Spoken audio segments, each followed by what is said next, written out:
সকলকে নমস্কার। আমরা শ্রীমদ্ ভগবদ্ গীতার আজকের আলোচ্য বিষয় হল দ্বিতীয় অধ্যায় সাংখ্যযোগের সারাংশ। আমরা ইতিপূর্বেই গীতার প্রথম অধ্যায় অর্জুন বিষাদ যোগের মূল বিষয়বস্তু বা সারাংশ সম্বন্ধে জেনেছি। সেখানে আমরা কি দেখলাম না, অর্জুন যুদ্ধক্ষেত্রে উপস্থিত হয়েছে, কিন্তু অর্জুনের মধ্যে দুর্বলতা, অর্জুনের মধ্যে কাপুরুষতা, মনের চঞ্চলতা ইত্যাদি গ্রাস করেছে অর্জুনকে। অর্জুন শ্রীকৃষ্ণের কাছে তাই বলেছে যে সে যুদ্ধ করতে পারবে না, কারণ যুদ্ধক্ষেত্রে তার সম্মুখে যারা সমুপস্থিত তারা প্রত্যেকেই তার আত্মীয় স্বজন, তারা প্রত্যেকেই তার পরিজন। এই কথা বলে অর্জুন সে নানান প্রকার অজুহাত বা অপযুক্তি সে খাড়া করতে লাগলো শ্রীকৃষ্ণের সামনে যুদ্ধ না করার সমর্থনে। সে বলল যে এইভাবে যদি সে যুদ্ধ করে তাহলে তার স্বধর্ম বা তার অধর্ম হবে, তার পরিবার বা বংশের নারীরা দুষ্ট চরিত্রের হবে, তার পিতৃপুরুষেরা পিণ্ডদান থেকে বঞ্চিত হবে। এই কথা বলে অর্জুন উপাবিশত, রথের উপরে অর্জুন বসে পড়ল। সে কথা সঞ্জয়, দিব্যদৃষ্টি সম্পন্ন সঞ্জয় ধৃতরাষ্ট্রকে জানালেন। তারপরে যখন দ্বিতীয় অধ্যায় শুরু হচ্ছে, সেই সঞ্জয় বললেন যে কি না, সঞ্জয় বললেন যে অর্জুনকে এইভাবে বিষাদগ্রস্ত দেখে, অশ্রুসিক্ত দেখে কৃপায় আবিষ্ট হয়ে তার মধুসূদন শ্রীকৃষ্ণ বন্ধু ভাবে খুব মৃদুস্বরে বলতে লাগলেন, বিশিরন্তমিদম বাক্যম উবাচ মধুসূদন। মধুসূদন তাকে খুব নরম স্বরে কিছু উপদেশ দিতে লাগলেন। শ্রী ভগবান প্রথমে তাকে কি বললেন যে তোমার এই কাপুরুষতা, দুর্বলতা এরকম মহান ঘোর যুদ্ধক্ষেত্রে কোথা থেকে সমুপস্থিত হলো? কুতস্ত্বাকস্মালামিদম অনার্যজুষ্টস্বর্গম, তুমি এই অনার্যের মতো আচরণ কিভাবে করছো? এই কথা বললেন এবং অর্জুন শ্রীকৃষ্ণকে বললেন, তুমি ওঠো, ক্লৈব্যাম মাস্ম, এই ক্লীবতা, এই দুর্বলতা তোমার সাজে না, তুমি উঠে দাঁড়াও। আমরা একটু আলোচনা করে নিই, প্রথমে জেনে নিই যে এই দ্বিতীয় অধ্যায়ের মূল বিষয়বস্তুগুলো কি কি। এই প্রথমে একদম ভগবান শ্রীকৃষ্ণ অর্জুনকে ডিরেক্টলি, খুব প্রত্যক্ষভাবে যুদ্ধের জন্য প্রেরিত করলেন যে ওঠো, তুমি যুদ্ধ করো, তোমার এই দুর্বলতা, কাপুরুষতা তোমার এই ক্ষত্রিয় ধর্মের জন্য, একজন ক্ষত্রিয় বীরের পক্ষে সাজে না বললেন। তারপরে তাকে আত্মোপদেশ দিলেন, তারপরে তাকে তৃতীয়ত স্বধর্মের উপদেশ দিলেন। স্বধর্মে উপদেশ দেওয়ার পরে চতুর্থত তিনি তাকে নিষ্কাম কর্মের কথা বললেন এবং মাঝখানে তিনি ভক্তিভাবে ঈশ্বরের প্রতি শরণাগতির কথাও বললেন এবং ষষ্ঠত তিনি তাকে স্থিতপ্রজ্ঞ হওয়ার কথা বললেন। স্থিতপ্রজ্ঞ হয়ে নানান উপদেশ দিলেন কিভাবে স্থিতপ্রজ্ঞ হওয়া যায়, বলে কামনা, ক্রোধ ইত্যাদি থেকে দূরে থাকতে বললেন। আমরা সমস্ত কিছু আজকে এই দ্বিতীয় অধ্যায়ের সারাংশ পর্বে আলোচনা করব। প্রথমেই বললেন কিনা, ক্লৈব্যম মাস্মগম পার্থ নৈতত্বয়ুপপাদ্যতে ক্ষুদ্রম হৃদয় দৌর্বল্যম ত্যক্তোত্তিষ্ঠ পরন্তপ। হে পরন্তপ, তপস্বী অর্জুন, তুমি একজন ভালো ক্ষত্রিয় বীর, তুমি ওঠো, তুমি যুদ্ধ করো, তোমার পক্ষে এই দুর্বলতা মানায় না। তখন আবার অর্জুন কি করলেন, নানান প্রকার অজুহাত দিতে লাগলেন। বললেন কি, যে কথম ভীষ্ম মহম সংখ্যে, আমি এই আমার পিতামহ বিশ্ববাই গুরুজনদের কিভাবে হত্যা করব, গুরুণ হত্যাহি মহান ভাবান, আমি কিভাবে এই গুরুজনদের হত্যা করে রক্তমন মাখা এই রাজ্য ভোগ করব, আমি এসব ভোগ করতে চাই না। নাচেই তাদের বিদ্মা কাতারান্না গড়িয়ে, এর থেকে বরং আপনি আমাকে বলুন শিষ্যস্তেহম সাধিমাম প্রপন্নম। আপনি আমাকে উপদেশ দিন যে আমি কি করব, যুদ্ধ করব না যুদ্ধ করব না। বলে শ্রীকৃষ্ণ অর্জুন আবার হতাশাগ্রস্ত, আবার সেই মানসিক চঞ্চলতায় ভ্রমিত হতে লাগলেন এবং তিনি বললেন, নাহি প্রপশ্যামি মমাপুনুদ্যাদ যচ্ছেয়মুচ্ছৌষণম ইন্দ্রিয়াণাম। আমার ইন্দ্রিয়গুলো জ্বালিয়ে দিচ্ছে, আমার এমন শোক হচ্ছে, আমি তাই রাজ্য সুখ ইত্যাদি ভোগ করে কোনো লাভ হবে না, যে রাজ্য সুখ স্বর্গের সুখ ভোগ করার মতো, বরং আপনি আমাকে অন্য উপদেশ দিন। এইসব কথা শুনে ঋষিকেশ অর্থাৎ শ্রীকৃষ্ণ তাকে নানান কথা উপদেশ দিতে লাগলেন। কি উপদেশ দিলেন না, তম উবাচ ঋষিকেশ প্রহসন্নিব ভারত।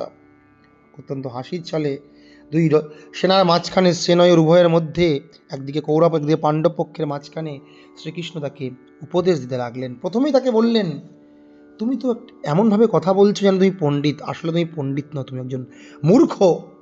কারণ অসচ্ছ অনন্য শৌচস্তম, তুমি এমন বিষয়ে শোক করছো যে বিষয়ে শোক করা উচিত নয়। বলে কেন? বলে তাকে বলে কেন এই বিষয়ে শোক করা উচিত নয় কেন? আমি যে বিষয়ে শোক করছি সে বিষয়ে শোক করা উচিত নয় কেন? অর্জুনের মনে প্রশ্ন জাগতে পারে। তাই একদম শ্রীকৃষ্ণ তাকে বুঝিয়ে দিলেন, আসলে তোমার সামনে যারা আছে তারা প্রত্যেকেই শরীর মাত্র। এই শরীরের তো বিনাশ হয়, শরীর তো জরা মৃত্যুর কবলে তারিত। শরীরের জরা আছে, মৃত্যু আছে, বার্ধক্য আছে, কিন্তু আত্মা তো অজনিত্য, শাশ্বত, অব্যয়।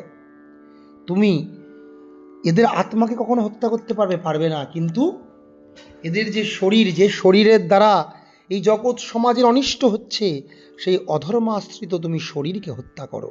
আমি তোমাকে সেই উপদেশ দিচ্ছি। বলে তাকে আত্মতত্ত্বের নানান উপদেশ দিলেন এবং বললেন, দেহিনস্মিন যথা দেহে কৌমারম যৌবনম যারা তথা দেহান্তর প্রাপ্তির ধীরস্তত্র নামুয়াতি। যেমন আমাদের এই দেহর মধ্যে কৌমার, যৌবন, শৈশব, বার্ধক্য আসে, তেমনি এই আত্মাও এক দেহ জীর্ণ করলে, আত্মাও যে দেহকে ধারণ করে সেই দেহ জীর্ণ, নতুন আবার নতুন দেহ, এক দেহ থেকে অন্য দেহ দেহান্তর প্রাপ্তি, অন্য আবার নতুন দেহ ধারণ করে। এক দেহ জীর্ণ হয়ে গেলে আবার নতুন দেহ ধারণ করে। তাই তুমি এইসব বিষয়ে শোক করতে পারো না। আত্মা কিরকম না, যেমন এই পরিবেশের মধ্যে শীতোষ্ণ মাত্রা স্পর্শাস্তু কন্তেয় বলে শীতোষ্ণ সুখ দুঃখদা, যেমন পরিবেশে শীত উষ্ণ ঋতু পরিবর্তন হয়, তেমনি আত্মাও তার দেহ পরিবর্তন করে। তুমি এইরকম একটি বিষয়ে কখনোই শোক করতে পারো না, বরং এই বিষয়গুলি যাদেরকে ভাবায় না, যাদেরকে শোকমণ্ডিত করে না, তারা কিন্তু অচিরেই শান্তি লাভ করে, তারাই পণ্ডিত বলে বিবেচিত হয়। তুমি জানো আত্মা হচ্ছে সৎ, না সত বিদ্যাতে ভাব। আত্মা সৎ, আত্মার কোনো বিনাশ নাই, কিন্তু এই শরীর হচ্ছে অসৎ, তাই এর উৎপত্তি আছে, বিনাশ আছে। আত্মাকে তুমি অবিনাশী বলে জানবে। বলে বললো, অবিনাশী তু তদ্বিদ্ধি ইয়েন সর্বমিদম ততম। এই আত্মার দ্বারাই সমস্ত বিশ্ব ব্রহ্মাণ্ড আবিষ্ট হয়ে আছে, একে তুমি অবিনাশী বলে জানবে। বিনাশম অভ্যস্য না কশ্চিৎ কর্তুমর্হতি। এই আত্মার বিনাশ কিন্তু কেউ করতে পারে না, বরং অন্তবন্ত ইমে দেহা, এই দেহ সেটাই হচ্ছে বিনাশশীল। অতএব যে আত্মাকে হত্যাকারী বা হত হয় বলে জানে, সে কিন্তু আসলে কিছুই জানেনি। এসব কথা ভগবান শ্রীকৃষ্ণ অর্জুনকে বলছেন এবং বলছেন, না জায়তে ম্রিয়তে বা কদাচিৎ, কখনোই কদাচিৎ এ আত্মা জন্ম হয় না, আত্মার মৃত্যু হয় না। নায়ম ভূত্বা, এ কখনো জন্ম হবে না। নায়ম ভবিতা, ভবিষ্যতেও জন্ম হবে না। হয়নি এমন, হবে না এমন নয়, না এটা হয়েছে এমন নয়, বা এই আত্মার যে এখন বিরাজ করছে এরকম না। আত্মা সতত বিরাজমান, অজ নিত্য শাশ্বত এম পুরাণ আত্মা, বহুকাল ধরে আত্মা আছে। বেদ অবিনাশী নাম, আত্মাকে তুমি অবিনাশী নিত্য রূপে জানো। বলে একটা তিনি উপদেশ দিচ্ছেন, কি একটা উপমা দিচ্ছেন, কম্পারিজম। কিরকম না, বাসাংসি জীর্ণানি যথা বিহায় নবানি গৃহন্তি নরোপরাণি তথা শরীরানি বিহায় জীর্ণা নন্যানি সংয়াতি নবানি দেহি। वासांसि जीर्णानि यथा विहाय नवानि गृह्णन्ति नरोपराणि तथा शरीराणि विहाय जीर्णा नन्यानि संयाति नवानि देहि। এই শরীর যেমন তার বস্ত্র জীর্ণ হয়ে গেলে ত্যাগ করে নতুন বস্ত্র ধারণ করে, তেমনি আত্মাও এই বস্ত্ররূপী শরীরকে জীর্ণ হয়ে গেলে আবার নতুন বস্ত্ররূপ নতুন দেহ ধারণ করে। এটাই উদাহরণ দিলেন। নৈনম ছিন্দন্তি শস্ত্রাণি, আত্মাকে শস্ত্র দিয়ে ছেদন করা যায় না। নৈনম দহতি পাবক, একে আগুন দিয়ে দগ্ধ করা যায় না, একে জল দিয়ে সিক্ত করা যায় না, বায়ু দিয়ে শুষ্ক করা যায় না। আত্মা অচ্ছেদ্য, অদাহ্য, অশস্য, অক্লেদ্য আত্মা। এ আত্মা নিত্য, সর্বগত, এ আত্মা অচল, সনাতন, এ আত্মা অব্যক্ত, এ আত্মা অচিন্ত, অয়ম অবিকারী। তস্মাদ এবং বিদিত্বেনম নত্বম শোচিতুমর্হসি। তাই তুমি যে বললে যে শোক তোমার ইন্দ্রিয় জ্বালিয়ে দিচ্ছে, তুমি এরকম শোক করতে পারো না। এইভাবে প্রথমে শ্রীকৃষ্ণ অর্জুনকে আত্মতত্ত্বের উপদেশ দিলেন। তারপরে তিনি বললেন যে জাতস্য হি ধ্রুব মৃত্যু ধ্রুবম জন্ম মৃতস্য চ, যার জন্ম হয় তার মৃত্যু হয়। এই শরীর জন্মগ্রহণ করেছে। তুমি তোমার সম্মুখে যাদেরকে দেখতে পাচ্ছ, পিতামহ, দ্রোণাচার্য, কৃপাচার্য, পিতৃপৌত্র, শ্বশুর, শ্যালা, সম্বন্ধী, এরা যেহেতু অধর্মকে আশ্রয় করেছে, এদের দেহ জন্মেছে, এরা নষ্ট হবে, আমাদের দেহ নষ্ট হবে। তাই এদেরকে এখন নষ্ট করা প্রয়োজন, কালের নিরিখে তুমি নষ্ট করো। জাতস্য হি ধ্রুবম মৃত্যু ধ্রুবম জন্ম মৃতস্য চ, যার যার মৃত্যু হয় তার আবার জন্ম হয়, কিন্তু আত্মার কোনো জন্ম মৃত্যু নাই। এই কথা শ্রীকৃষ্ণ অর্জুনকে উপদেশ দিলেন এবং বললেন এই আত্মাকে অনেকে আশ্চর্য বলে জানেন, আশ্চর্যবাদ পশ্যতি, আশ্চর্য রূপে দেখেন, আশ্চর্য রূপে বলেন। এই আত্মতত্ত্ব কিন্তু বলা এত সোজা নয়। ঠাকুর শ্রী রামকৃষ্ণ যেরকম বলছেন, ব্রহ্মকে শুধু উপলব্ধি করা যায়, কিন্তু একে মুখে বলা যায় না। তারপরে দ্বিতীয় বিষয় কি না, তিনি এবার তৃতীয় বিষয় স্বধর্মের উপদেশ দিলেন। প্রথমে কি, তাকে ডিরেক্টলি কাপুরুষের ত্যাগ করতে বললেন, বললেন তোমার এই দুর্বলতা সাজে না। তারপরে তাকে আত্মতত্ত্ব উপদেশ দিলেন, এবার তাকে স্বধর্ম স্মরণ করাচ্ছেন। বলছেন স্বধর্মমপি চাপেক্ষ্য, তুমি তোমার স্বধর্ম অর্থাৎ ক্ষত্রিয় ধর্ম, যে কি না, প্রজা সাধারণের রক্ষা করা, দুষ্টের দমন, শিষ্টের পালন করা, সেই ধর্মের জন্য তুমি কিন্তু যুদ্ধ করো। যুদ্ধের থেকে সে আর অন্য কিছু হতে পারো না। বরং এই যে যুদ্ধ, তোমার যুদ্ধ করা, এই যে স্বধর্ম প্রতিষ্ঠা করার জন্য যে যুদ্ধ এ তোমার কাছে এসেছে, এটা তোমার পরম সৌভাগ্য। তুমি অবশ্যই এ যুদ্ধ করো। বরং তুমি যদি যুদ্ধ না করো, অথচৈত্যমিমম ধর্মম সংগ্রামম ন করিষ্যসি তথা ধর্মম কৃত্যঞ্চ হিত্বা পাপমবাপ্স্যসি। তুমি যদি এই স্বধর্মস্বরূপ এই যুদ্ধ না করো এবং তুমি এই দুষ্টের দমন না করো, তাহলে তুমি স্বধর্ম ত্যাগ করে আরো বেশি পাপের ভাগীদার হবে। তোমার অকীর্তিং চাপি ভূতানি, সমস্ত ভূতে ছড়িয়ে পড়বে। যারা তোমাকে সম্মান করতো, যারা বলতো অর্জুন মহাবীর, তারাও তোমার নিন্দা করবে, বলবে অর্জুন ভয়াদ্রানাদ উপরতম, খুব ভয়ে এই যুদ্ধক্ষেত্র থেকে পলায়ন করেছে। তোমার নামে নানান আজে বাজে কথা বলবে, তোমার নামে নিন্দা করবে, তোমার অপকীর্তি হবে। তাই তুমি কিন্তু অবশ্যই যুদ্ধ করো। বলছে কিনা অবাচ্য বাদাংশ বহুন্যুদিষ্যন্তি, যেটা বলা উচিত নয় তোমার সম্বন্ধে, এরকম নানান কথা বলবে। তুমি যুদ্ধ করো। এই যুদ্ধ করলে হয় তুমি, তোমার মৃত্যু হবে, জন্ম হবে, অথবা তুমি হয় তোমার মৃত্যু হবে, না হলে তুমি বেঁচে যাবে। যদি তুমি মৃত্যু হও, তুমি ধর্ম প্রতিষ্ঠার জন্য যুদ্ধ করেছো, অবশ্যই তুমি প্রাপ্স্যসি, তুমি স্বর্গম, তুমি স্বর্গ লাভ করবে।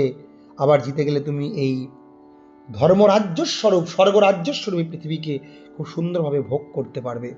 উভয় দিক থেকেই তুমি লাভবানই হবে। তুমি যুদ্ধ করো সুখ দুঃখে সমীকৃত। এবার তাকে অর্জুনকে ভারসাম্য, মনকে স্থির করার জন্য বলছেন। যারা স্থির ব্যক্তি তারা কিন্তু সুখ দুঃখ, লাভ লোকসান, জয় পরাজয়তে কিন্তু স্থির থাকে। তাই তুমি যুদ্ধ করার জন্যই যুদ্ধ করো, তুমি আর অন্য কিছু ভেবো না। এই বলে শ্রীকৃষ্ণ অর্জুনকে আত্মতত্ত্ব বা সাংখ্যতত্ত্বের যে মূল বিষয়, সেই সম্যক রূপে বলেছেন। তিনি এতক্ষণ ধরে জ্ঞানের কথা বললেন, এইবার বললেন তুমি ভক্তি কথা শোনো, তুমি আমার প্রতি শরণাগত হও।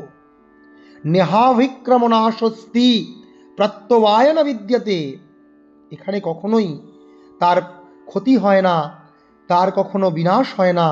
যে স্বল্পমপ্যস্য ধর্মস্য ত্রায়তে মহত ভয়াত, যে ধর্ম আচরণ করে, যে মহৎ কাজের জন্য নিজেকে সমর্পিত করে, যাদের ব্যবসায়িত্মিকা বুদ্ধি ভগবানের জন্য সমর্পিত আছে, নিশ্চয়াত্মিকা বুদ্ধি হয়েছে, তারা কখনোই কিন্তু দুঃখ পায় না। তুমি এইভাবে তাকে ভক্তি যোগের কথা, ভক্তি রহস্যের কথা বললেন। এবং তিনি বললেন, যারা ইন্দ্রিয় সুখ ভোগ করতে চায় তারাই এই ভোগৈশ্বর্য প্রসক্তানাম ভোগেশ ভয়াপহৃত চেতসাম ব্যবসায়াত্মিকা বুদ্ধি সমাধৌ ন বিধীয়তে। যাদের ভোগ ঐশ্বর্যতে বুদ্ধি স্থির, তারা কিন্তু কখনোই সমাধি বা ঈশ্বরের সান্নিধ্য লাভ করে না। তারা ধর্মের যে আস্বাদন, সে আধ্যাত্মিকতার যে পরম আস্বাদন, সেই আস্বাদন তারা কখনোই ভোগ করতে পারে না। তারা তারা তারা তাই বলছে, হে অর্জুন, তুমি কি বলছে না, ত্রৈগুণ্য বিষয়া বেদা নিস্ত্রৈগুণ্য ভবার্জুন। বেদের যেখানে ত্রিগুণের কথা বলা হচ্ছে, যেখানে কর্মকাণ্ডে বিভিন্ন ভোগ স্বর্গলাভ, তুমি সেই সব ত্যাগ করো, তুমি নিস্ত্রগুণ্য হও, তুমি ত্রিগুণাতীত হও, সত্যরজতম ত্রিগুণাতীত হও, তুমি নির্দ্বন্দ্ব হও, দ্বন্দ্বাতীত হও, তুমি নিত্য সত্ত্বস্থ সত্যগুণে নির্যোগক্ষেম, তুমি লাভ পরাজয়ের কখনো হিসাব করো না। এইভাবে অর্জুনকে উপদেশ দিলেন। এবং তারপরে তিনি তাকে কর্মতত্ত্বের কথা বললেন, যে কি তুমি নিষ্কাম কর্ম করো, কাজের জন্য কর্ম তোমার কর্তব্য হিসাবে তুমি কর্তব্য কর্ম করো। কর্মণ্যেবাধিকারস্তে, তোমার কর্মেই অধিকার আছে। মা ফলে সুকদাচন, তোমার ফলে কখনোই অধিকার নেই। মা কর্মফল হেতুর্ভু, তুমি কখনোই ভুল করেও কর্মফলের কারণ হয়েও না। এইভাবে তাকে নিষ্কাম কর্মের কথা বললেন। যোগস্থ কুরু কর্মাণি সঙ্গম ত্যক্ত্বা ধনঞ্জয়, তুমি কর্ম করো কিন্তু কর্মের বন্ধনে আবদ্ধ হয়েও না, তুমি যোগস্থ হয়ে কর্ম করো। সিদ্ধ সিদ্ধও সমভূত্বা, কর্ম করতে করতে তার ফল যদি সফল হও বা নিষ্ফল হও, তুমি উভয় পরিস্থিতিতে তুমি কিন্তু সমান থাকো। এইভাবে তুমি কিন্তু বুদ্ধির যোগতা ঈশ্বরের প্রতি তোমার মনকে ন্যস্ত রেখে তুমি কাজ করো।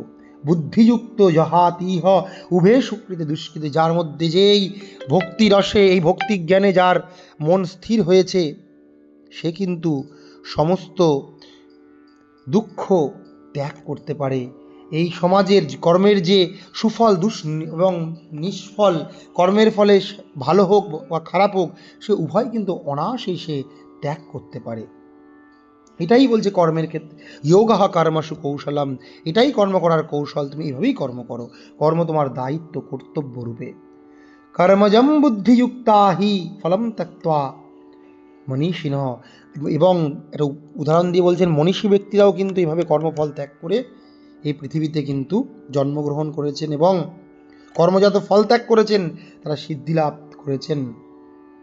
এবং তোমাকে এটা কীভাবে করতে হবে না, যদাতে মৌহকলিলম বুদ্ধির ব্যাতিতরিষ্যতি, বুদ্ধির দ্বারা যখন এইভাবে তুমি মোহস্বরূপ যে কর্মের বন্ধন ত্যাগ করতে পারবে, তখন তুমি কিন্তু সেই পরম জ্ঞান আস্বাদন করতে পারবে, যা মুনি ঋষিরা কিন্তু আস্বাদন করতে পারে। এসব কথা বললেন। তবু অর্জুনের সংশয় গেল না। অর্জুন বলল, আমি আমার বুদ্ধি, আমার মনকে কিভাবে স্থির করব, কিভাবে শরণাগত হব, আপনি আমাকে বলুন। স্থিতপ্রজ্ঞ ব্যক্তি, এদেরকে তো স্থিতপ্রজ্ঞ বলা হয়। এই স্থিতপ্রজ্ঞ ব্যক্তির লক্ষণ কি বলে অর্জুন প্রশ্ন করলেন, কি স্থিতপ্রজ্ঞস্য কা ভাষা সমাধিস্থস্য কেশব। দ্বিতীয় অধ্যায় সাংখ্যযোগের 54 নম্বর শ্লোক। আমরা এসে গেছি, একদূর সারাংশ চলছে আমাদের, আর একটু বাকি আছে, আমরা শুনবো ভালো করে। যে স্থিতপ্রজ্ঞের কি লক্ষণ, স্থিতপ্রজ্ঞকে আমরা চিনব কি করে? স্থিতধি কিম প্রভাসিত, কীরকম কথা বলেন, কি মাসিত, কীভাবে অবস্থান করেন, কিভাবে আচরণ করেন, আপনি আমাকে সব বলুন।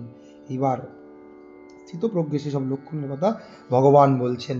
বলছে, প্রজাহাতি যদা কামান, স্থিতপ্রজ্ঞ ব্যক্তি সমস্ত ইন্দ্রিয় কামনা বাসনাকে ত্যাগ করে, আত্মন্যই বা আত্মনা তুষ্ট, সে নিজেতেই নিজে তুষ্ট থাকে।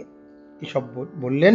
এবং আর কি বললেন না, খুব ভেরি ইম্পর্টেন্ট শ্লোক, দুঃখেষ্বনুবিঘ্নমনা সুখে সুবিগত স্পৃহ। যে স্থিতপ্রজ্ঞ ব্যক্তি, যার বুদ্ধি স্থির হয়েছে, যার প্রজ্ঞা জ্ঞান স্থির হয়েছে, সে দুঃখে অত্যন্ত উদ্বিগ্ন হয় না, সুখে আবার অত্যন্ত আনন্দিত উল্লসিত হয় না। সে কিন্তু কি করে না, বিতরাগ ভয় ক্রোধ স্থিতধীর মনির উচ্চতে, সে ভয় ক্রোধ যেমন পরিস্থিতি আসুক, রাগ অনুরাগ সমস্ত পরিস্থিতি কিন্তু সে নিজেকে ভারসাম্যযুক্ত রাখবে। য সর্বত্র আনবি স্নেহ তত্তৎ প্রাপ্য শুভাশুভম, সে ভালো মন্দ যাই হোক সমস্ত কিছুর প্রতি অত আসক্ত হয় না। না অভিনন্দতি না দ্বেষ্টি, অত্যন্ত উল্লসিত বা অত্যন্ত ঈর্ষাপরায়ণ হয় না। তস্য প্রজ্ঞা প্রতিষ্ঠিতা, তার প্রজ্ঞা প্রতিষ্ঠিত যেটা বলা যায়। যদা